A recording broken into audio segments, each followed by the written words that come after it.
समय की कीमत। तो जल्दी से चैनल को सब्सक्राइब कर दो। तो स्टोरी शुरू करते हैं। एक छोटे से गांव में अर्जुन नाम का लड़का रहता था। वह 8वीं कक्षा में पढ़ता था।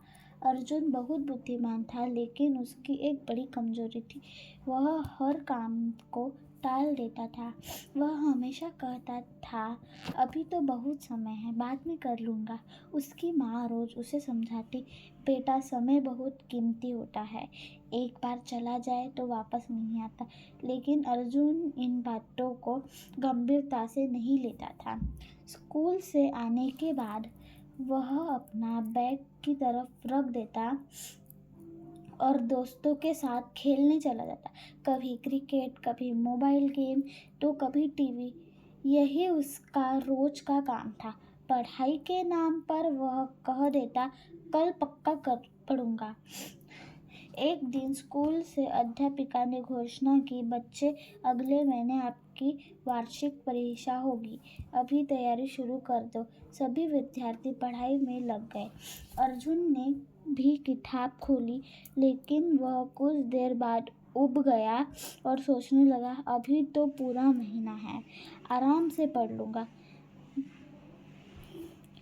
धीरे धीरे बीते गए 30 दिन, फिर 20 दिन, फिर 10, और देखते देखते परीक्षा को सिर्फ 5 दिन रह गए। अब अर्जुन घबरा गया। उसे जल्दी जल्दी पढ़ना शुरू किया। वह देर रात तक जगता, लेकिन थकना और चिंता के कारण कुछ भी ठीक से समझ नहीं पाता। उसे महसूस हुआ कि उसने कितना कीमती समय यूं ही गंवा दिया। परीक्षा का दिन आ गया। जब प्रश्न पत्र उसके हाथ में आया तो कई सवाल ऐसे थे जिनकी उसने तैयारी ही नहीं किया था। उसने किसी तरह उत्तर लिखे, लेकिन उसका मन घबराहट से बुरा हुआ था।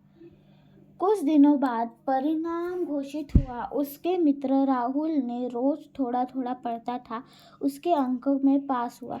अर्जुन के अंक बहुत कम आए। वह उदास होकर घर लौटा।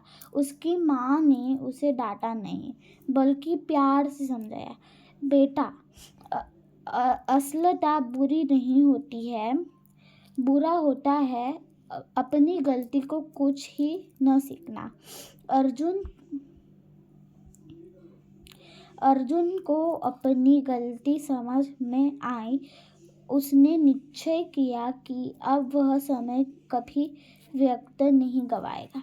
उसने एक समय सारणी बनाई, सुबह जल्दी उठना, रोज थोड़ा थोड़ा पढ़ना और खेल के लिए निश्चित समय रखना। धीरे धीरे उसकी आदत बदल गई। अगले परीक्षा में उसने अच्छे अंक प्राप्त किए। अब वह अपने दोस्तों को भी यही सलाह देता था, समय की कदर करो, क्योंकि बड़ी दौलत है। अर्जुन ने समझ लिया था कि पैसा खिलने से नहीं और मजा से, याद से मिल सकता है, लेकिन बीता हुआ समय कभी वापस नहीं आता। मोरल: समय अनमोल हो, जो समय की कदर करता है